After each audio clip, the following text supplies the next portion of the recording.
Assalamualaikum warahmatullahi wabarakatuh. Kembali lagi bersama saya di mata kuliah Seminar Pendidikan Matematika oleh Pak Dedi Nurjamil, MPD. Saya di sini akan menjelaskan tugas proposal yang saya buat yang berjudul Analisis Kemampuan Pemahaman Matematis ditinjau dari gaya belajar peserta didik pada materi garis dan sudut. Sebelumnya, perkenalkan kembali, nama saya Puji Rahayu dengan NPM 182151048. Oke, langsung saja. Yang pertama ada latar belakang. Matematika memiliki peran yang sangat penting dalam kehidupan kita. Dengan adanya matematika, dapat membentuk karakter dan pola pikir secara objektif. Dengan kita mempelajari matematika, kita akan belajar jujur dalam menentukan suatu perhitungan yang akan disajikan secara sistematis untuk mengambil suatu kesimpulan yang tepat. Dalam pembelajaran matematika, pemahaman matematis merupakan kemampuan yang sangat penting dan harus dimiliki oleh siswa. Selanjutnya, gaya belajar dimiliki pada setiap individu. Hal ini juga dimiliki oleh seorang peserta didik pada saat pembelajaran di kelas. Gaya belajar dimiliki oleh semua manusia.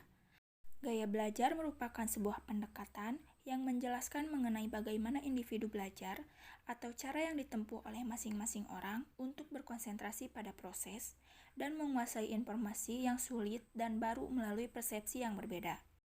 Garis dan sudut merupakan salah satu materi dalam matematika yang dipelajari di bangku kelas 7 SMP, mulai dari hubungan antara dua buah garis, jenis-jenis sudut, sifat-sifat sudut, dan juga satuan yang digunakan untuk sudut. Nah, pemaparan latar belakang itu dijadikan sumber sebagai dasar penelitian untuk menganalisis kemampuan pemahaman matematis dari gaya belajar. Karena itu, saya merumuskan judul Analisis Kemampuan Pemahaman Matematis ditinjau dari gaya belajar peserta didik pada materi garis dan sudut. Nah, dari latar belakang tersebut dirumuskan masalah bagaimana kemampuan pemahaman matematis bila ditinjau dari gaya belajar peserta didik pada materi garis dan sudut. Lalu, tujuannya adalah untuk menganalisis kemampuan pemahaman matematis bila ditinjau dari gaya belajar peserta didik pada materi garis dan sudut. Pada penelitian ini juga memiliki manfaat. Yang pertama, manfaat teoritis. Secara teoritis, penelitian ini dapat memberikan sumbangan pemikiran terhadap upaya peningkatan kualitas peserta didik dalam mengembangkan kemampuan pemahaman matematisnya. Lalu manfaat praktis, peserta didik dapat mengetahui kemampuan pemahaman matematisnya, peserta didik dapat mengetahui kekurangan gaya belajar dalam memahami konsep matematika, lalu untuk guru sebagai panduan pengenalan gaya belajar siswa. Untuk selanjutnya, kajian teori. Yang pertama ada analisis. Saya langsung menyimpulkan dari berbagai pernyataan para ahli. Analisis merupakan kegiatan atau aktivitas yang memuat sejumlah kegiatan seperti mengurai, membedakan, memilah sesuatu untuk digolongkan dan dikelompokkan kembali menurut kriteria tertentu, kemudian dicari kaitannya dan ditafsirkan maknanya. Lalu ada kemampuan pemahaman matematis. Kemampuan pemahaman matematis adalah kemampuan peserta didik dalam menemukan dan menjelaskan, menerjemahkan, menafsirkan, serta menyimpulkan suatu konsep matematis berdasarkan pembentukan sendiri, bukan sekedar menghafal. Pemahaman perlu ditanamkan kepada peserta didik sejak dini, yaitu sejak anak tersebut masih duduk di bangku sekolah dasar maupun bagi peserta didik sekolah lanjutan tingkat pertama. Di sana, peserta didik dituntut mengerti tentang definisi, pengertian, cara pemecahan masalah, maupun pengoperasian matematika secara benar, karena akan menjadi bekal dalam mempelajari matematika pada jenjang pendidikan yang lebih tinggi. Nah, di sini ada indikator kemampuan pemahaman matematis peserta didik. Ada 5. Yang pertama, reasoning and argument. Yang kedua, devising strategies for solving problems. Yang ketiga, using symbolic and operation. Yang keempat, mathematizing. Yang kelima, communication. Nah, untuk indikatornya bisa dilihat ya. Lalu pada kajian teori selanjutnya yaitu ada gaya belajar. Gaya belajar merupakan proses atau tahapan yang wajib dilakukan semua orang yang timbul dari proses internal berupa stimulus dan respon yang berkaitan dengan sikap, nilai-nilai, dan perasaan sosial. Seseorang dikatakan belajar apabila terjadi perubahan. Perubahan pada seseorang yang terjadi melalui pengalaman dan bukan karena pertumbuhan atau perkembangan tubuhnya atau karakteristik seseorang sejak lahir. Untuk selanjutnya ada macam-macam gaya belajar. Yang pertama ada gaya belajar visual, yang kedua gaya belajar auditory, yang ketiga gaya belajar kinestetik, keempat gaya belajar global, dan yang kelima ada gaya belajar analitik. Nah, lalu apa hubungan gaya belajar dengan kemampuan pemahaman matematis? Kemampuan pemahaman matematis ditinjau dari gaya belajar merupakan cara yang ditempuh seseorang dalam menerima informasi untuk menggunakan kemampuan yang dimilikinya. Gaya belajar seseorang dapat dipengaruhi dari kegemarannya. Ada gaya belajar dengan cara praktek langsung, mendengarkan, melihat, dan lain-lain. Semua itu tergantung siswanya. Jika informasi yang diperoleh peserta didik diterima dengan maksimal, maka akan meningkatkan kemampuan yang ingin dicapai. Kemudian, kemampuan tersebut akan diaplikasikan dalam tujuan pembelajaran. Akan tetapi, peserta didik tidak mempunyai daya tanggap yang sama dalam menerima informasi pembelajaran dan mempunyai cara yang berbeda dalam menerima informasi. Gaya belajar merupakan salah satu variabel yang sangat penting terkait dengan cara peserta didik dalam memahami pelajaran di sekolah, khususnya pelajaran matematika. Untuk selanjutnya, garis dan sudut. Garis dan sudut merupakan salah satu materi matematika yang dipelajari di bangku kelas 7 SMP, mulai dari hubungan antara dua buah garis, jenis-jenis sudut, sifat-sifat sudut, dan juga satuan yang digunakan untuk sudut. Nah, di sini ada kompetensi dasar dan indikator pencapaian kompetensi. Bisa dilihat. Yang selanjutnya, kerangka teoritis. Kemampuan pemahaman matematis merupakan salah satu kemampuan yang penting yang harus dimiliki peserta didik dalam kegiatan sehari-hari, apalagi perannya dalam pembelajaran matematika. Dengan memiliki kemampuan pemahaman matematis yang baik, diharapkan peserta didik mampu mengatasi menyelesaikan semua jenis dan model permasalahan matematika. Dalam hal ini, untuk meningkatkan pemahaman matematis peserta didik yang baik, diperlukan pembelajaran dengan menggunakan berbagai model, strategi, ataupun kegiatan pengayaan yang berkualitas. Sehingga guru perlu mengetahui sejauh manakah kemampuan pemahaman matematis siswanya.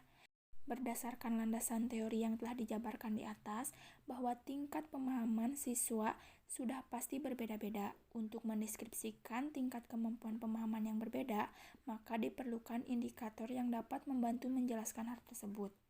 Menurut Wardani, tahun 2011, terdapat 5 indikator kemampuan yang dapat digunakan untuk mengetahui pemahaman matematis siswa, yaitu reasoning and argument, devising strategies for solving problems, using symbolics and operation, mathematizing, and communication. Melalui 5 indikator tersebut, peneliti akan mendeskripsikan kemampuan pemahaman matematis siswa. Selanjutnya ada fokus penelitian. Fokus penelitian ini adalah menganalisis kemampuan pemahaman matematis ditinjau dari gaya belajar peserta didik pada materi garis dan sudut. Analisis ini dilakukan melalui pembelajaran pada siswa sekolah menengah pertama di SMP Negeri 1 Ciawi, Tasikmalaya. Lalu, metode yang diambil pada penelitian ini menggunakan penelitian kualitatif. Metode kualitatif merupakan suatu strategi inquiry yang menekankan pencarian makna, pengertian, konsep, karakteristik, gejala, simbol maupun deskripsi tentang suatu fenomena, fokus dan multimetode, bersifat alami dan holistik, mengutamakan kualitas, menggunakan beberapa cara, serta disajikan secara naratif. Metode kualitatif pada penelitian ini menggunakan jenis penelitian deskriptif. Peran peneliti di sini menuliskan hasil kegiatan atau aktivitas yang dilakukan peserta didik saat belajar dan menganalisis kemampuan pemahaman matematis dengan menjambungkan ciri-ciri gaya belajar visual, audio, dan kinestetik. Selanjutnya, sumber data penelitian. Yang pertama ada data primer. Data primer dalam penelitian ini adalah hasil tes tertulis kemampuan pemahaman matematis peserta didik pada materi garis dan sudut, serta hasil pengisian angket gaya belajar peserta didik pada pembelajaran matematika. Lalu ada data sekunder. dalam penelitian ini adalah skala bentuk dokumentasi pada saat penelitian dan juga berasal dari hasil wawancara guru mata pelajaran yang bersangkutan dan peserta didik sebagai subjek utama penelitian. Nah, untuk teknik pengumpulan datanya ada 3, tes, angket, dan wawancara. Tes merupakan teknik pengumpulan data berisi soal-soal untuk mengetahui kemampuan pemahaman matematis ditinjau dari gaya belajar peserta didik pada materi garis dan sudut. Angket merupakan teknik pengumpulan data dengan menyerahkan atau mengirimkan daftar pertanyaan untuk diisi oleh responden. Dan yang ketiga, wawancara, yaitu percakapan dengan maksud tertentu.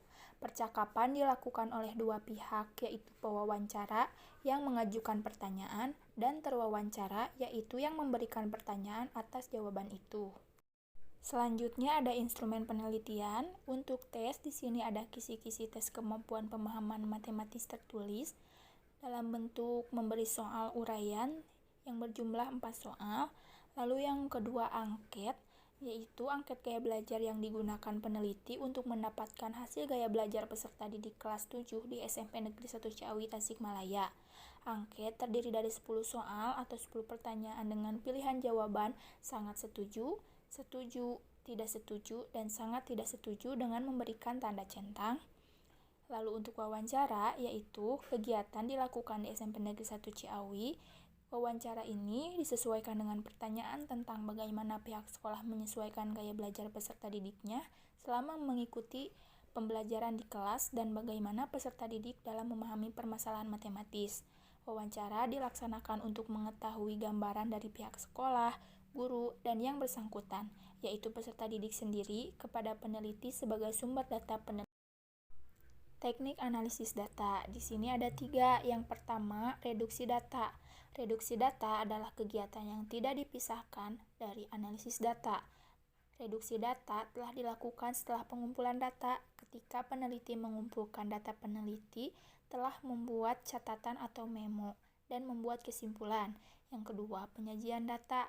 Bentuk display data dalam penelitian kualitatif yang paling sering yaitu teks naratif dan kejadian atau peristiwa itu yang terjadi di masa lampau. Peneliti mengumpulkan informasi, kemudian peneliti menganalisis data yang sudah didapatkan. Yang terakhir, kesimpulan. Peneliti melakukan kesimpulan dengan melihat hasil reduksi dan menganalisis data yang sudah didapat. Kemudian, peneliti melakukan kesimpulan kemampuan pemahaman matematis ditinjau dari gaya belajar peserta didik pada materi garis dan sudut. Untuk waktu dan tempat penelitian dilakukan pada rentang waktu bulan April sampai Mei 2021. Penelitian dilakukan di Desa Sukamantri, Kabupaten Tasikmalaya, Jawa Barat. Subjek penelitian yaitu peserta didik kelas 7 di SMP Negeri 1 Ciawi, Tasikmalaya. Nah, di sini ada lampiran instrumen penilaian, yaitu soal-soal yang diberikan kepada peserta didik. Lalu ada juga lampiran angket gaya belajar yang diisi oleh peserta didik. Mungkin itu yang dapat saya jelaskan. Mohon maaf atas segala kekurangan. Terima kasih. Wassalamualaikum warahmatullahi wabarakatuh.